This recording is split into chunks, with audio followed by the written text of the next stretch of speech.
Good morning, students. Welcome to our e-learning class. Students, today we are going to start a new chapter, or I can say unit, from the book India and the Contemporary World 2. India and the Contemporary World 2. This is the book. This is also called history book. So from this we are going to start the first unit, that is events and process. Section 1, events and process, in which we are going to start the first one, that is the rise of nationalism in Europe. The rise of nationalism in Europe. Okay, students. Students, this chapter is very important from the examination point of view. So do watch and listen to my lecture carefully. Students, in all history lessons, you should always keep in your mind that you have to read the glossary, the words and meanings which are given in such a yellow color boxes, like this yellow color boxes. In every chapter, every unit, some words and their meanings are given, which you should thorough with, because as per the new examination pattern since last year, he is taking questions from that boxes also. At the same time, whatever images or pictures are given, for example, this image is given, okay, and below that image something is written, or in the next paragraph something is written, so relevant to this image or the information given down to it are asked in the examination. That means in the examination they will give some images to you. What does that image signify? What meaning it convey? Who has drawn that one? Like this. So all images you should look carefully, watch carefully, and the information written or given down to it. At the same time, the boxes where the words and meanings are given. So this one you keep in your mind. Now, as I told, our first unit is what? The rise of nationalism in Europe. Before going to talk to you about what is nationalism, let me tell you Europe, European continent. Some are Western European countries, some are Eastern European countries. So many European countries are there. So how the feeling of nationalism developed in European continent? In which countries first it started? In which century it was started first? What is the consequences of this nationalism? What was happened with the growth of nationalism? What political changes that took place in the European continent? All these things we will read in this unit. At the same time, I want to tell you that before giving the meaning of nationalism, here I want to show one picture. Students, this is a picture drawn by Frederick Sarajevo in 1848. This picture, which is given in the first page of the textbook of this chapter, was drawn by Frederick Sarajevo, a French artist. A French artist actually prepared 4 series of prints. 4 paintings he has made. This is the first print. In this print, he visualized a democratic and a socialistic republican government. Frederick Sarajevo, a French artist, in 1848 has drawn 4 prints, and in the first print this image was there. In this print he visualized that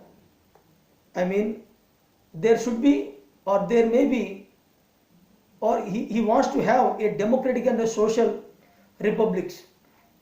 That type of government he wants. Okay. in this image he has shown the people of Europe and America, both men and women, are moving just like a train, just like a long train, and offering tribute or offering homage to the Statue of Liberty. The Statue of Liberty. So in the image you see the Statue of Liberty is there. Okay, now the Statue of Liberty was personified as female figure. Generally, the Statue of Liberty is personified as female figure. Okay, and this figure in one hand is handling the torch of enlightenment. The torch of enlightenment, she bears in one hand, and a charter of rights, in the other hand. On the earth, in the foreground, I mean down to the earth, I mean on the earth, on the foreground, just before that Liberty statue, you will find the image that you find the image like the shattered remains of the symbols of absolutist or absolutist institutions. On the foreground, it was lying the shattered institutions of the absolutist institutions. Here, see the box. Absolutist means what? Absolutist means what? Literally a government or a system of rule that has no restraints, no control. A government which is not having any control on the power exercised, Okay, now, in Soro's utopian vision, utopia, he just imagined, a democratic and social republic. But in actual existence, such governments or ideal governments may not be there. So utopian vision, in Frederick Soro's utopian vision, the people of the world are grouped at distant nations. Okay, identified through their flags and national costume, leading the procession way past the Statue of Liberty are the United States and Switzerland, which by that time were already nation states. Okay, now here in the box is given utopian. What is meant utopia? Meaning a vision of society that is so ideal, but it is unlikely to what? Actually exist. Now, moving to our next concept, that is here, when did the idea of nationalism developed? When did the idea of nationalism developed? So students, the idea of nationalism developed during 19th century. During 19th century, idea of nationalism developed in Europe continent during 19th century. Now I'll explain what is nationalism. Nationalism is a feeling of oneness or togetherness among the people. Nationalism is nothing but it is the force, or I can say it is the feeling of oneness or togetherness among the people of the country. Like my country, my people. Okay, that feeling, such feeling is called what? Nationalism. And usually nationalism will leads to unity and integrity. Okay, so nationalism, that feeling emerged in European continent during 19th century as a strong force, which brought about massive changes in the political and mental world of Europe. This nationalism, this feeling brought a radical change, fundamental change in the political and mental world of Europe. It led to the emergence of the nation state. It is the nationalism feeling that leads to the emergence of nation state, in the place of the so-called multi-dynastic empires. That means long back in European continent, there were kingdoms, and each kingdom ruled by a particular dynasty, a particular ruler. So number of small and big kingdoms were there of different dynastities. So in the place of that multi-dynastic rule, the nation states were emerged only because of the feeling of nationalism that took place in 19th century in European continent. Now students, I will give the meaning of what is meant by a nation state. What is meant by a nation state? Now students, a nation state is a state in which the majority of the people, the majority of the people, okay, or I can say the majority of its citizens, including the rulers. A nation state is a state in which the majority of its citizens, including the rulers, came to be developed a sense of common identity and shared history or descent. I repeat, a nation state is a state in which the majority of its citizens, including rulers, will have a common identity, a shared identity, a common history or a common descent. This commonness, the feeling of commonness, unity, okay, was achieved not through what struggles. This feeling of unity, this commonness was not achieved through struggles, okay, through the actions of the leaders and the common people. I mean, this commonness was achieved, I'm sorry, this commonness was achieved through struggles. This commonness was achieved through struggles, through the actions of the leaders and the common people. Now moving to the French Revolution and the idea of the nation. That is the second topic. The French Revolution, the Great French Revolution took place in 1789. Remember students, very important date. The Great French Revolution took place in 1789, paved the way for the modern nation state. That means it is the Great French Revolution 1789 is responsible, it paved the way for the establishment of nation state and also had a big part of the birth of nationalism. At the same time, that same revolution 1789, the Great French Revolution, is responsible for the development of nationalist feelings among the people of France and other European countries, and also it led to the establishment of nation states.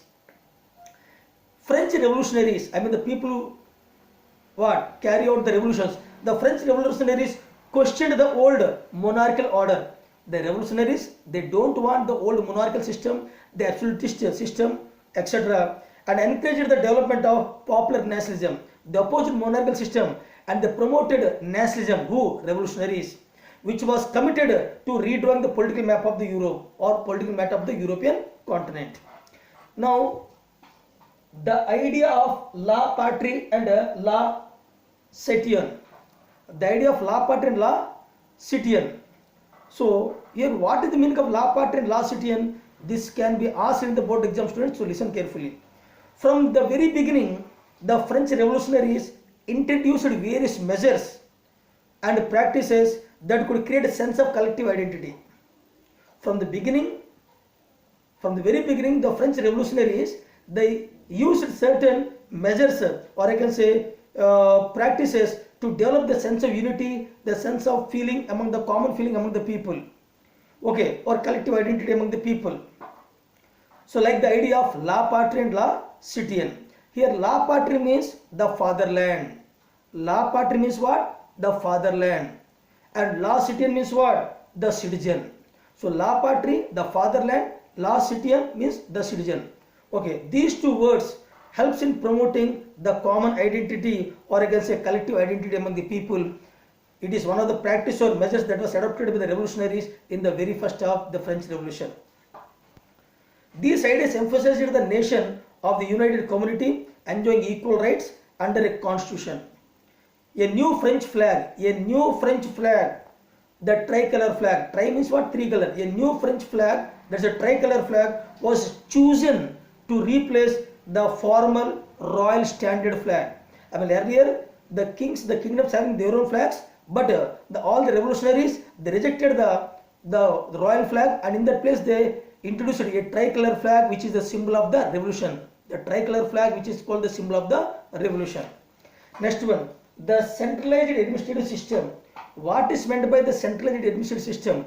Who introduced this one? And with the introduction of this system, what was happened? Let us see. A centralized administrative system was actually introduced by Napoleon Bonaparte.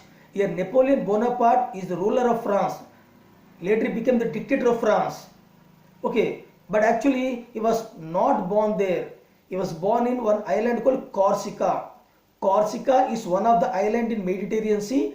There he was born. Okay, and but he became the ruler of what? France.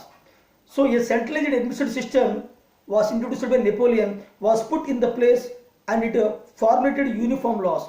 So as per the centralized administration system, they introduced uniform laws, I mean same laws throughout the state, same laws throughout the country, unlike earlier laws which varies from kingdom to kingdom. So Napoleon Bonaparte, the French ruler, introduced a centralized system which brought uniform laws throughout the country to all the citizens within the territory. He also abolished regional dialects, I mean regional dialects which is spoken but not as script.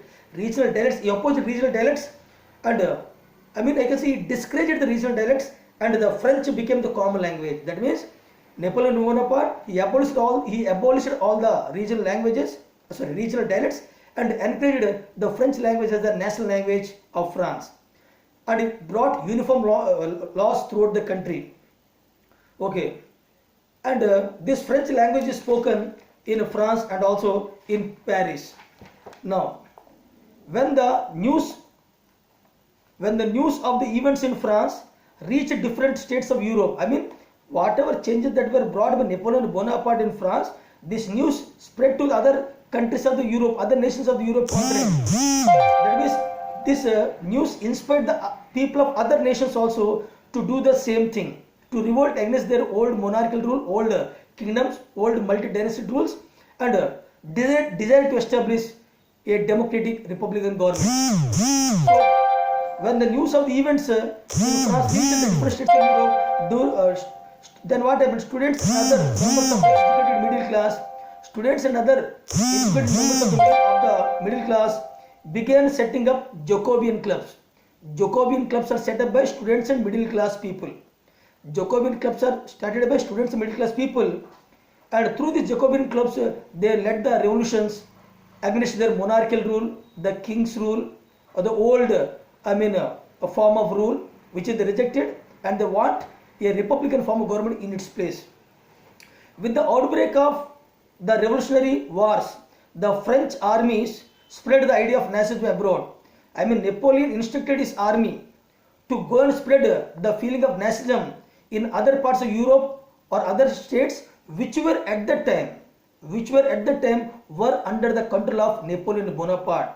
Napoleon Bonaparte is a dictator, and he waged several wars on the neighboring countries of France. He brought many states under his control, and he spread the same nationalism feeling there in those countries through his army soldiers or through his soldiers. And he introduced the same system of France in other countries also, which initially brought success, but later it was rejected by the people of those countries. Now another topic, that is Napoleonic Code. This is very important topic. It may be asked in the board examination. So students, listen carefully. Even though Napoleon destroyed democracy in France, initially Napoleon became the leader of France. Is a democratic leader. Slowly he changed the democracy into another form of government, and he became the dictator he declared himself as the dictator of France. So even though Napoleon rejected, or destroyed democracy in France, but he incorporated revolutionary principles by introducing the Civil Code 1804. The Civil Code 1804 is also called what? Napoleonic Code. So Napoleonic Code is also known as the Civil Code of 1804, which came into known as the Napoleonic Code. The Civil Code 1804 is otherwise known as the Napoleonic Code. This code removed all privileges by birth. Initially by birth, some families, some dynasty people, they are given some privileges, some special benefits which is not given to the common people. So such benefits, such special privileges which are given by birth, that was removed by Napoleon Bonaparte through the Civil Code. So through this code, he removed all the special privileges based on birth, established equality before law. He established equality before law. Earlier, all are not equal before law, but now he brought all people in front of law equally, and secured the right to property. Earlier, right to property was not given to the people of France. Now he gave right to property to the people of France. Now the feudal system which was there earlier in France, was abolished. Okay, in countries like Dutch Republic, Switzerland, Italy, and Germany. Peasants, I mean farmers, peasants in the rural areas, farmers were freed from serfdom. Here, what is meant with serfdom? Means agricultural slavery. Agricultural slavery. Serfdom, S-E-R-F-D-O-M. Serfdom means what? Agricultural slavery. So he also removed the serfdom, agricultural slavery in all these states, also in his country. And manorial dues, I mean the dues which are possessed by the peasants, he removed, he given exemption from the manorial dues. I mean peasants no need to pay any taxes to the government. Guild system, guilds means what? A group of skilled workers. Guilds means a group of skilled workers. So guild system was removed. I mean now anybody can practice any occupation, any profession. He can produce any good, any service. So the guild system was abolished. And transport and communication was improved. So all these things were done by Napoleon through his civil code, that is Napoleonic code. There was establishment of universal laws. He established universal laws in all these states which were brought under his control, and also in France. He standardized weights and measures. Weights means what? Measuring thing. So he standardized all the weights and measures. I mean common measures should be there. Common weights should be followed in all the states or throughout France, and also other states which were at the time was under control of Napoleon. So he standardized weights and measures. And common national currency, one common national currency was introduced by Napoleon, so that it will be easy to all the people to carry out trade and commerce within and outside the countries. A common currency was introduced which benefited each and every section of the society. But with the new administrative arrangements, I can say, but the new administrative arrangements did not assure political freedom. These new arrangements or administrative systems or administrative reforms which are brought by Napoleon Bonaparte in France and other states in Europe did not brought political freedom, as there were increased tax system was there, okay, or increased tax system was there, censorship was there. Censorship means what? Ban on newspapers. French armies were required to conquer the rest of Europe, etc. Now, moving to next one, the making of nationalism in Europe. The making of nationalism in Europe.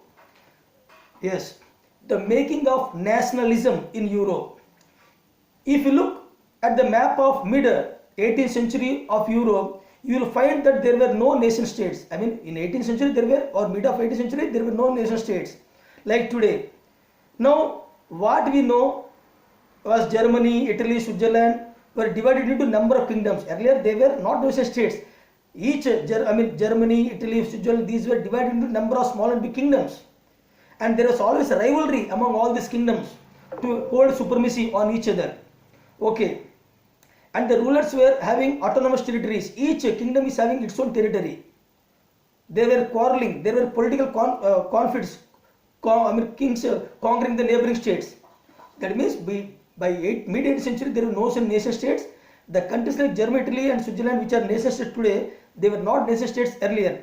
They were divided into number of small and big kingdoms. Okay. They did not share a collective, since they are divided into small and big kingdoms, they did not share a collective identity and common culture. They spoke different languages and belonged to different ethnic groups. I mean different ethnic means the belonging to a particular place. Now, the Habsburg Empire, listen students, the Habsburg Empire, which was ruled over by Austria-Hungary. I repeat, the Habsburg Empire was ruled over Austria-Hungary, was the patchwork of many different regions and what? Peoples.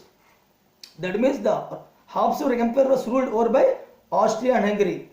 The only tie that is bringing them together, the diverse group of the people, was the dedication towards the emperor. The dedication towards the emperor.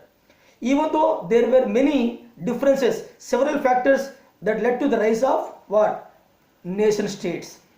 Now, what are the factors that led to the nation states? Now I am reading the points, listen carefully. What are the factors that led to the birth of the growth of nation states? Number one, the rise of new middle class. The rise of new middle class, first one. Next one, the spread of ideology of liberalism. The spread of ideology of liberalism. Third one, the new spirit of conservatism and the Treaty of Vienna. The new spirit of conservatism and the Treaty of Vienna. Treaty means here agreement. Treaty of Vienna. And the fourth one is the rise of revolutionaries. The rise of revolutionaries. So all these four are the factors that are responsible for the establishment of nation states in European continent.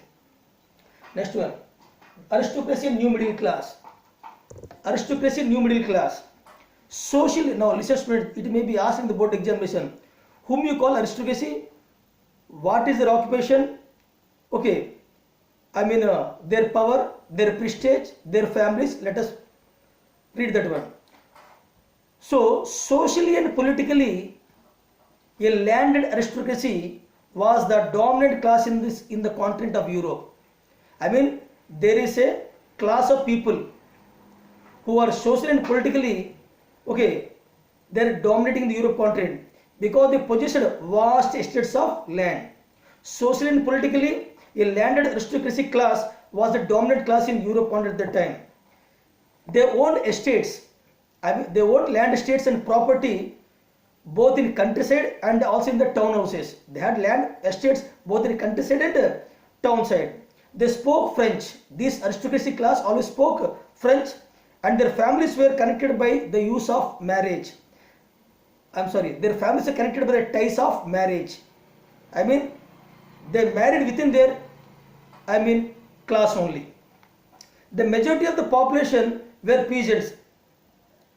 At the time in Europe, majority are peasants, common people, but a small group of people are only what? Aristocracy class. Now, so the majority of the population were peasants. In the west, most of the land was owned by tenants and small landowners. But in the eastern and central Europe, there were vast estates and land was cultivated by serf. S-E-R-F-S. Serfs means what? The poor farmers in the rural areas. The poor farmers in the rural areas. In the western and central parts of Europe, there was an emergence of commercial class whose existence was based on the production for the market. Due to industrialization, the new social groups, such as the working class group, the middle classes, the industrialists, the businessmen and the professionals all came to being. So with the development industrial revolution, all these classes, they emerged in the society in Europe. It was among the educated liberal middle class, the idea of national unity gained popularity. I repeat once again, it was among the educated middle class, that is, the idea of national unity was gained its popularity. Now moving to the last topic, that is, what did liberal nationalism stand for? What does liberal nationalism stand for? So we will cover the topic, students. Ideas of national unity in the early 19th century of Europe were closely related to the ideology of liberalism. I repeat, the ideas of national unity in the early 19th century of Europe were closely related to the ideology of liberalism. Now, for the new, the word liberalism derived from the Latin word liber. The word liberalism derived from the Latin word liber, which means free, which means freedom or free. For the new middle class, liberalism means different for different section of people. Liberalism meant different meaning for different class of people in the society at that time. For example, for the new middle class, liberalism stood for freedom for the individual and equality of all before law. I repeat, liberalism for new middle class meant for what? Freedom of individual or freedom to the individual and equality before law. Now, throughout the 19th century and early 20th century, there were the movements demanding equal political rights. Universal suffrage means what? Giving right to vote for all the people of certain age group without any discrimination. So what they say, throughout the 19th century and the 20th century, there were the movements demanding equal representation or equal political rights, that is called universal suffrage or the right to vote. In France, the right to vote was given only to men, that to educated class or rich class or elite class. So in France, the right to vote and to get elected was granted exclusive to the property owing persons, educated people and men. Men without properties and women were excluded from the right. I mean, women were not at all given the right to vote, and men without property also not given right to vote. Only men with a property who are highly educated, respectable in society were given right to vote. Now, coming to liberalism in economic field, what does it mean? In the economic field, liberalism stood for freedom of markets and abolition of state imposed restrictions. Freedom of markets, abolition of state imposed restrictions, and also movement of goods freely from one place to another. This is meant what? Liberalism for economic class people. Now, hence in 1834, very very important, students listen. Hence in 1834, a customs union called Joloverin. In 1834, a customs union was formed, which is called Joloverin, under the leadership of Prussia. So hence in 1834, a customs union or Joloverin was formed at the initiative of Prussia, not Russia, Prussia, Prussia. It was old state. It is, you will not find this one in the present map. It is found in the old maps. It is eastern part of Germany. Okay, and in this group, most of the states of Europe were joined. Around 50 states were joined in this group. Okay, and the leader of this group was Prussia. Austria was not joined in this group. And in this way, Prussia brought unity among all the 50 states, and it became the economic leader of all the states. Okay, so in 1834, a customs union called Joloverin was formed at the initiative of Prussia and joined with most of the German states. The union was, this Joloverin abolished tariff barriers. Tariff, you mean what? Custom duties, tariff barriers. I mean, when the movement will be takes place between one country to another country of goods and services. Tariff barriers, and reduced the number of currencies. Earlier, 50 nations, 50 types of currencies are there. But this customs union reduced the different type of currencies into very few types of currencies. So it reduced the number of currencies from over 30 to 2. Earlier there were 30 different currencies were there. Now you brought into 2 types of currencies. So in this way, I can say Prussia gained control over the economic field in all the states. So students, with the end of this video, I can say by covering all these topics, this is the end of today's video. So we'll come with some other videos with the different topics. Till then, take care. Thank you.